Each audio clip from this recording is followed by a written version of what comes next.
Hello and welcome to the Masterclass Communicating with the Universe, Activating Synchronicities to Align with Your Divine Purpose. My name is Josette Leblanc. I'm the head mistress and founder of Intuition Immersion School.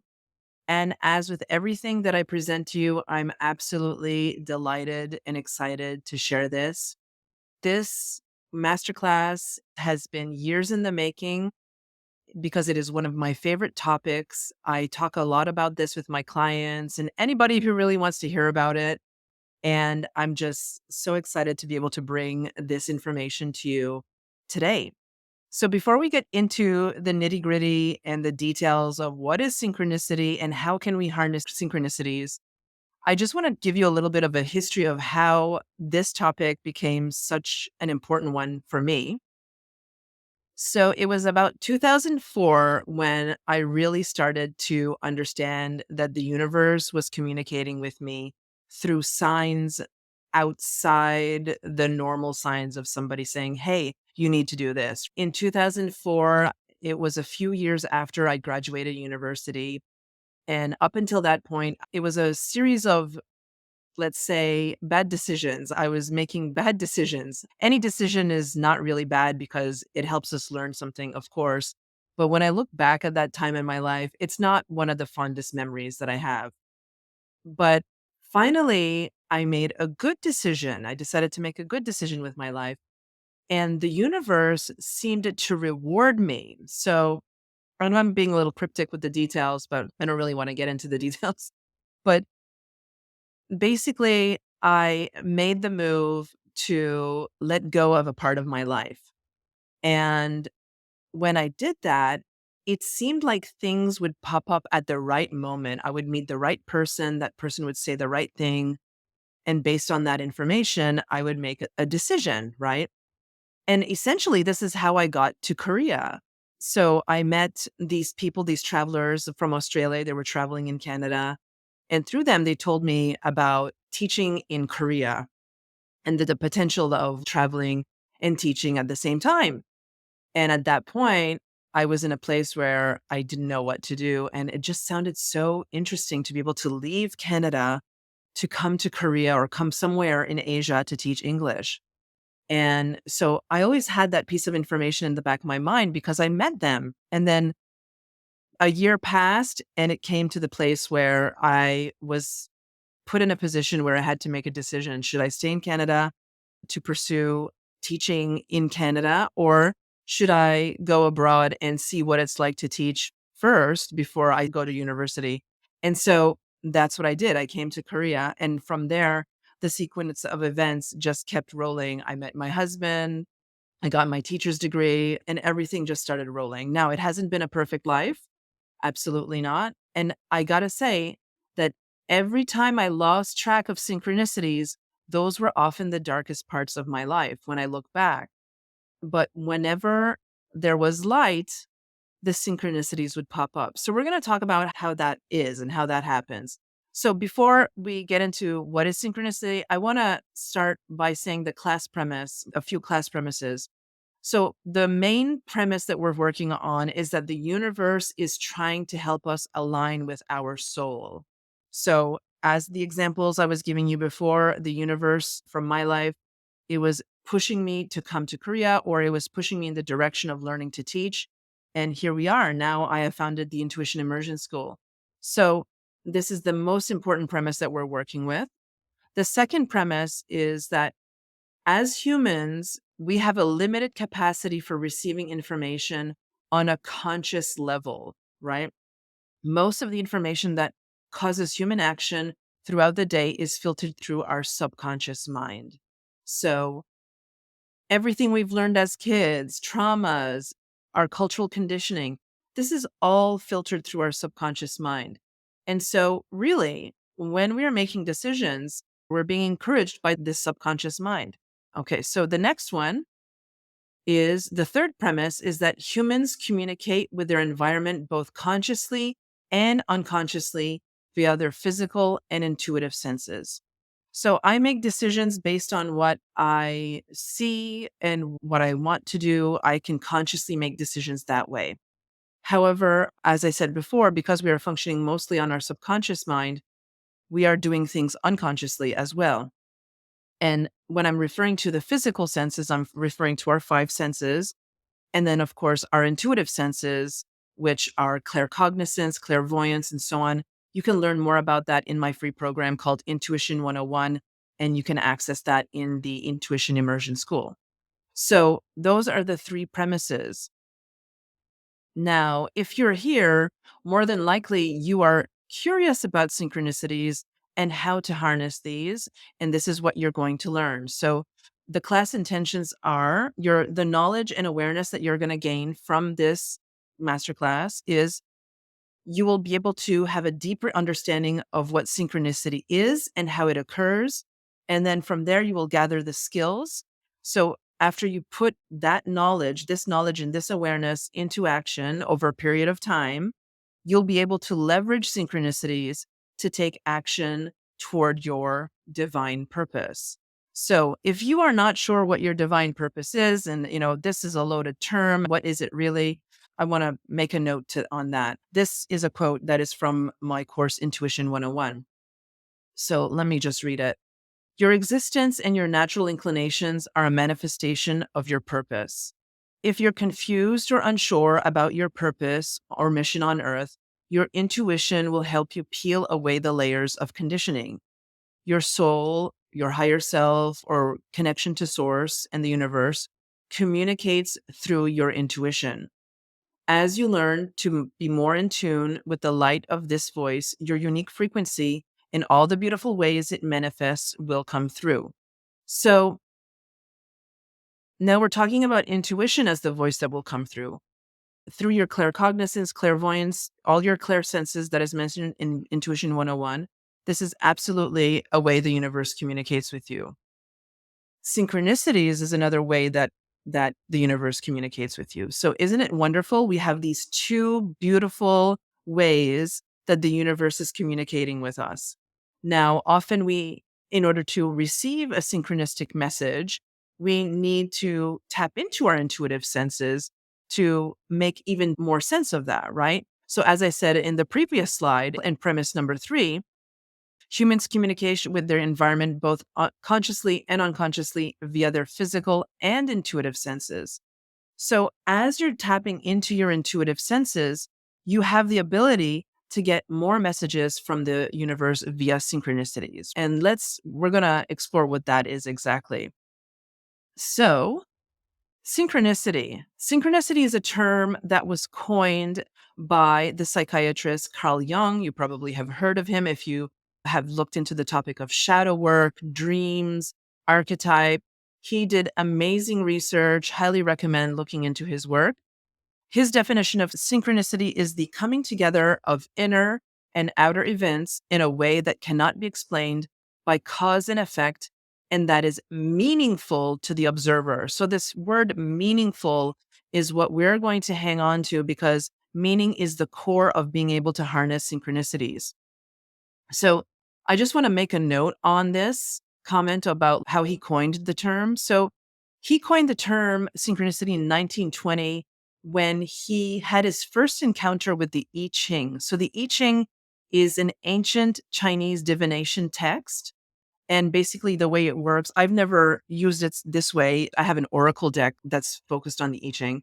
But basically, you toss coins or yarrow sticks. I learned that a yarrow is a type of plant. And the way they fall will correspond to a number in the I Ching. And that's from number 1 to 64. Basically, I hope I'm not belittling the I Ching at all, but it's an oracle deck. Oracle decks are, when we pull it, by chance, the message in the card corresponds to what we're living. So it's very similar in my perspective.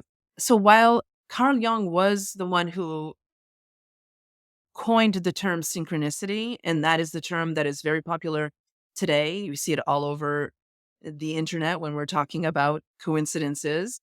It's also a sacred experience that transcends time and that has been acknowledged and elevated by cultures all over the world since the beginning of time. So, for example, the I Ching, can you imagine? Based on what scholars say, the I Ching was first written in the 10th century BCE. So wrap your mind around that. So today we use oracle decks, tarot decks, and we use pendulums to help us communicate with the universe. This is a way to harness synchronicity. Now, I call this conscious coincidence. This is not a term that I've seen out there, but as I do my research in synchronicity, this is a term that I believe that's what we're doing when we're using things like oracle decks, tarot cards, conscious coincidences. I coined that. Anyway. And then, of course, it's really important at the beginning here that we honor the wisdom of indigenous people across the globe and their connection to animal spirits of the land and how these are connected to the concept of synchronicity. So much of that sacred knowledge and way of existing has been lost due to colonization and toxic material gain. So these indigenous cultures have been connected to the concept of synchronicity and have been able to communicate that since their existence. And then, of course, another negative influence on our understanding of synchronicity or our ability to elevate it as a way of existing in the world is the separation of the metaphysical world from the scientific world. So we live very much right now in a world of either or, very black and white. But the thing is that we can't deny that really the world is functioning on the concept of ands. For example, there's a scientific explanation for how DNA manifests, right? And there's also a metaphysical one. Yeah, I'm mentioning this because, again, synchronicity is not a new concept. And it is just part of the way we exist on Earth. And we say it's magical, but it's also very normal, just normal, right? So while scientists may be skeptical of placing any meaning on the concept of synchronicity, calling it pseudo-scientific, so even Carl, as much research as he has done, his philosophy and theories have been called pseudoscientific. Even though they call it pseudoscientific, they have been drawn to the concept of synchronicity and the idea of two things being connected without any apparent connection, because they have had to, based on their scientific research, they can't help but look at this because it always comes up in the research. And this is where we come to Einstein, of course, or Einstein and other physicists, the concept of non-local communication. Now, I'm not going to describe this or go in detail here because I can't explain it enough. I'm a metaphysician, not a physicist, but non-local communication is the ability to communicate and send information in an instant. And I'm sharing this video here of murmuration of sparrows because this is an example of non-local communication. How are they able to move that way without really communicating, right? There's something intuitive, instinctive, and part of nature that is encouraging them to move in synchronistic emotion, right? And then, of course, we have Einstein, who we're talking about quantum entanglement. And what I love here, I'm highlighting the term spooky action at a distance because this is what Einstein termed it. Based on his research or the research of him and his colleagues, they were exploring this, how two particles could interact instantaneously over a long distance. And he considered that to be just really spooky, freaky in another way of looking at it.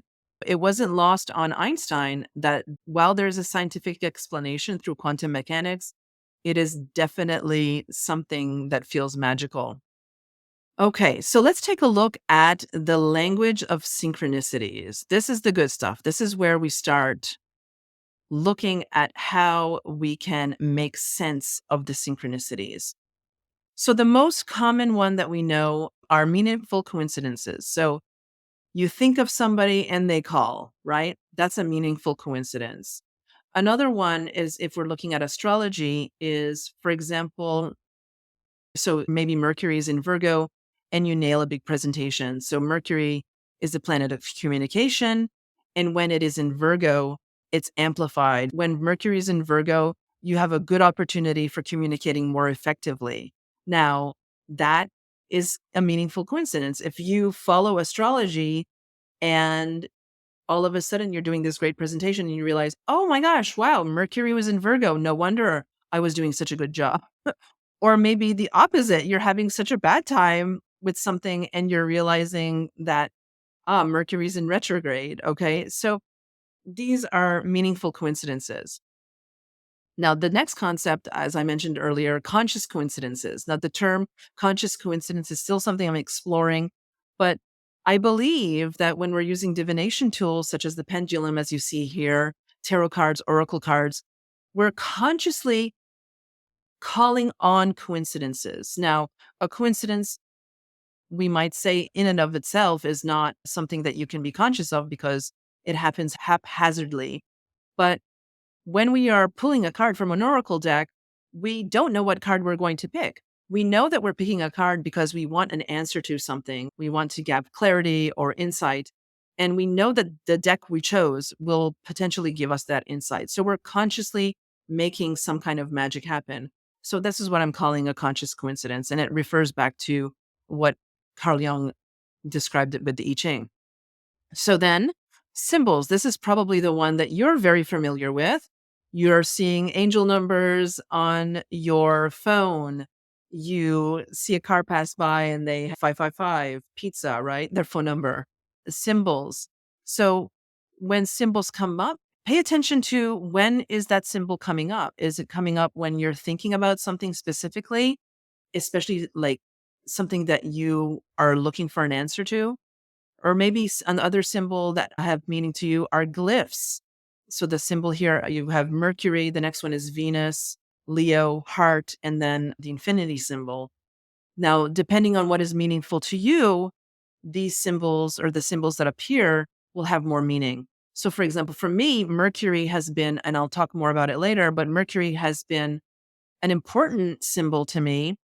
Mostly the god Mercury has been an important figure for me. And so if whenever I see the symbol appear, and it will appear sometimes on social media, somewhere like that, I know it's time to pay attention. Okay. And so let's go to the next. Another way that the synchronicity communicates is through archetypes. And again, Carl Jung is somebody to look to explore the concept of archetypes. So, archetypes are universal models and patterns that affect personality and behavior. So, for example, mother is a universal archetype, the concept of hero, the concept of villain or genius. And these archetypes may show up in as popular, historical, mythical characters. And of course, I give examples here of Neo. And for me, how this has showed up is sometimes if I have a problem or I'm pondering something, and for me, because I'm an energy worker, I'm constantly thinking about like the meaning of life and intuition and so on, and making decisions that are aligned with your soul. And it's so fascinating how often I can remember times where I'm just maybe watching TV, flipping through the channels, and then The Matrix is on, and I watch it, and the story of Neo just has the perfect metaphor for me at that moment. Or other TV shows will show up and different characters will give the message that I'm requiring. And so these are some ways that archetypes can come up. And of course, we have the message here of spirit guides are also archetypes that can show up. So here's an example of for me, some major archetypes have been Joan of Arc and Mercury. When I was working with my coach, just as I was starting my business, I was working on understanding how the divine feminine was working with me, through me, around me. And it was incredible how often Joan of Arc would show up in cards, tarot cards that we were studying. My coach would call me randomly. She'd be like, "You will not guess what book." I opened the book and then who was there? Joan of Arc. And it was always these synchronicities. I was even once given a photo of Joan of Arc by somebody new that I met. She painted, actually, it's the painter of the deck, Kyle Gray's deck. Her name is Lily Moses, and she painted the people or the ascended masters in the Keepers of the Light Oracle. And she gave me a picture of Joan of Arc that she painted. And so Joan of Arc is just a pivotal figure for me. And whenever I see her, I know there's a message for me. And then, of course, Mercury. is the reason why I am so interested in astrology and has been an incredible figure in my work, in my energy work. And I've gone down many amazing rabbit holes and paths because I've followed Mercury. Namely, an important figure in my life is my teacher, Eowyn Hart. And I was led to her because of her love of Mercury and her passion. Yeah, I recommend checking her out. And then, of course, we have animals. So, whenever an animal comes up in your life, this can be a sign of meaning. Each culture expresses its own animal symbolism. So, for example, we very familiar totem animals for Native American tribes, sacred animals in Egypt, Greece, and Korean folklore. All cultures have different folklore and sacred animals. And for me, I'll tell you a story. This came up for me when I was building Intuition Immersion School. I was beginning to work with somebody to help me build Intuition Immersion School, to help me build the infrastructure, Julie Le Carrère. And right before we started working together, the day before, I saw a kingfisher fly by, and they fly so quickly. And the only way I knew it was a kingfisher is because I could see the turquoise color just zipping by me. And this was significant to me because I'd seen the kingfisher years before at very important moments in my life as well. And the fact that it had shown up right before I started working with her was incredibly meaningful. But not only that, the last day that we worked together, when I was finally going to launch Intuition Immersion School, the kingfisher showed up again. So I couldn't deny the meaning of the kingfisher. And one thing that I like to do that I suggest, you don't have to Google everything. You can tap into your intuitive senses. But I like for animals, I like to Google or your favorite search engine, kingfisher spiritual meaning and so on. You could also just specifically ask for specific cultures and this information will show up. So if you can imagine how affirmed I felt when I read the first one. When Kingfisher arrives in your life as a spirit animal, it heralds a time of abundance and peace. You have harvested the results of competent labor and began attracting good fortune. What a perfect symbol for the beginning of Intuition Immersion School. And so I say the Kingfisher is our mascot. Okay. So then, of course, we have dreams and déjà vu. This is something that Carl Jung worked a lot with, and you can do. Track your dreams. When you record your dreams, you might start seeing a pattern and those symbols might start happening in real life. And so that you start making sense of things. Déjà vu is also how we know that there's something aligning. The universe is saying, either you've been here before, pay attention, or there's something, this is related to something you felt in a dream. So there's magic there. All right. So these are all the ways the language of synchronicity can communicate with you. There may be others. If you know of others, please feel free to send me an email. If you're doing this course within Intuition Immersion School, go ahead in the Alchemy Lab and leave me a comment if you feel that I could add more to this. For sure, this is an evolving language. So now I would like you to take some time to reflect on how the universe has communicated with you through synchronicities. Once you reflect on this, the next part will be to explore my strategy for communicating with the universe with synchronicities. And so take maybe 10 minutes. You can pause here, 10 minutes to reflect on these questions. What's your experiences with coincidences? Describe a time when events magically seemed to come together. Again, for me, like my story of coming to Korea, that was the time. And there's so many, right? So many amazing coincidences in your life when you take time to look at it. Then maybe there's a symbol and archetype that often comes up for you. So maybe you often, for me, again, Joan of Arc, always popping up. She was always popping up. And was that archetype mean to you? Okay.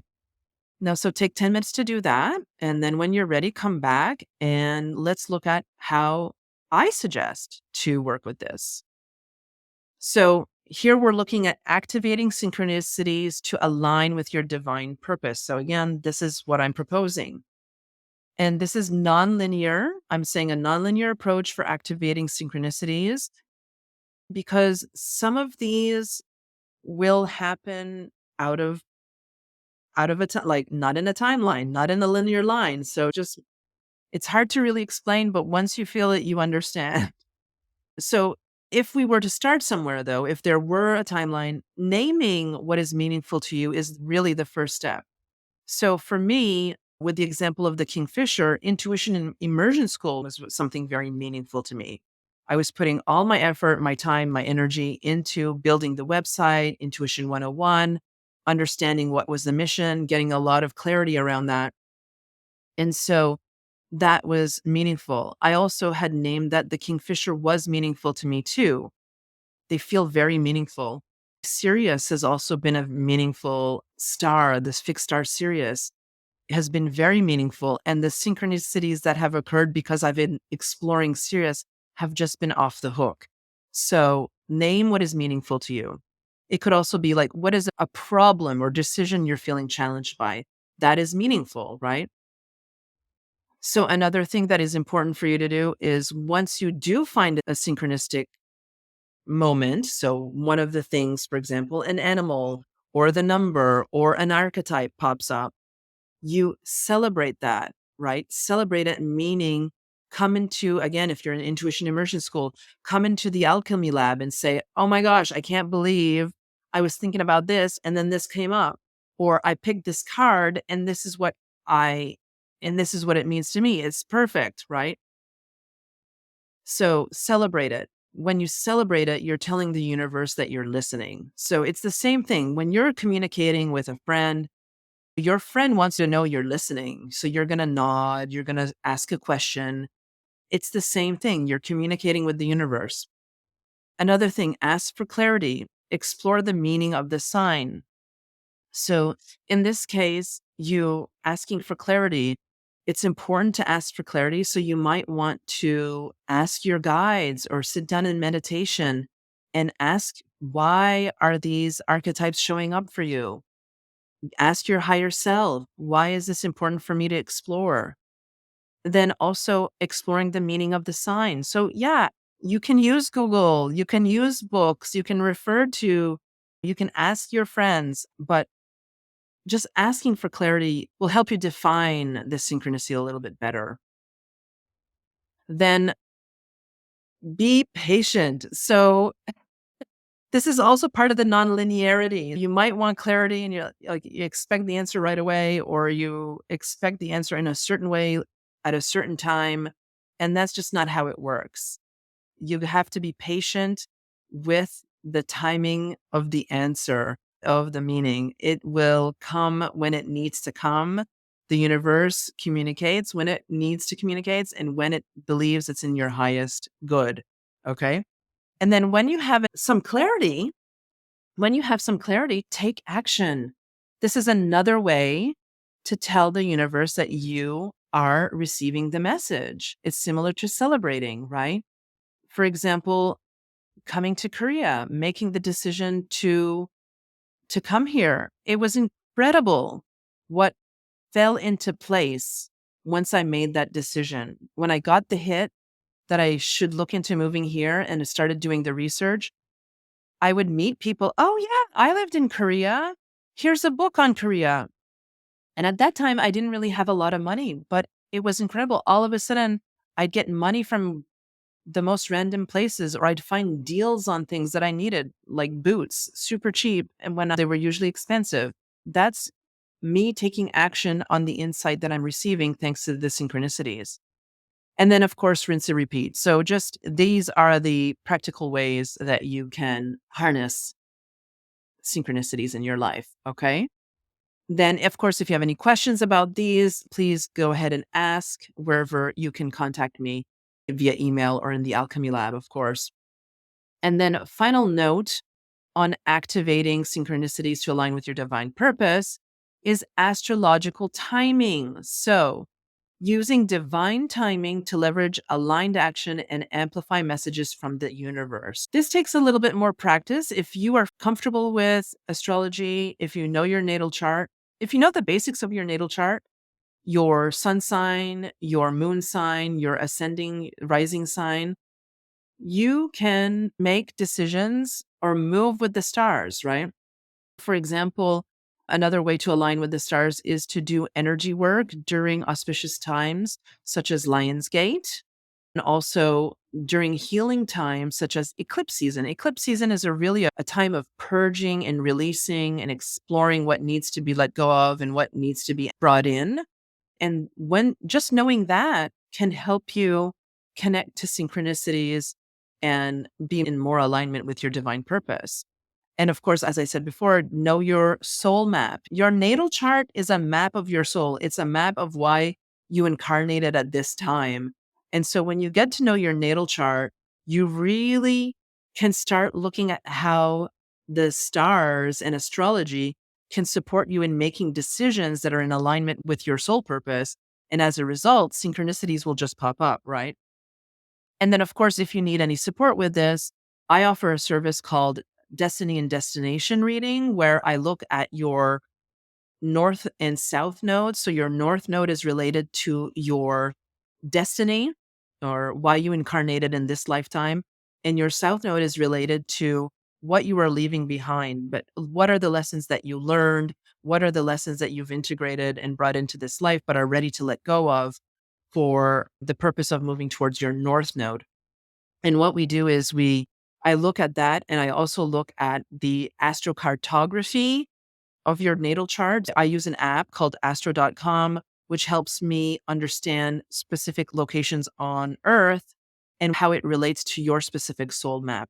And so I input that into this database and I get insight on specific destinations. So you tell me destinations that you're interested in knowing about, and I'll tell you if it's related to your destiny or not, or how it connects to your destiny and how it might support you in your destiny. And that is it. So that is how to communicate with the universe and how to activate synchronicities to align with your divine purpose. If you have any questions or comments, please leave them in the section below. If you're Intuition Immersion School, you can add that in the comments below. You can add it in the Alchemy Lab. You can also contact me at josettelb@josetteleblanc.com. And you can find me at intuitionimmersionschool.com or at josetteleblanc.com. And I am absolutely delighted. Thank you so much for your attention. And I look forward to hearing more about how the synchronicities have been popping up in your life and how they are connecting to your divine purpose. Okay, thank you so much. Bye.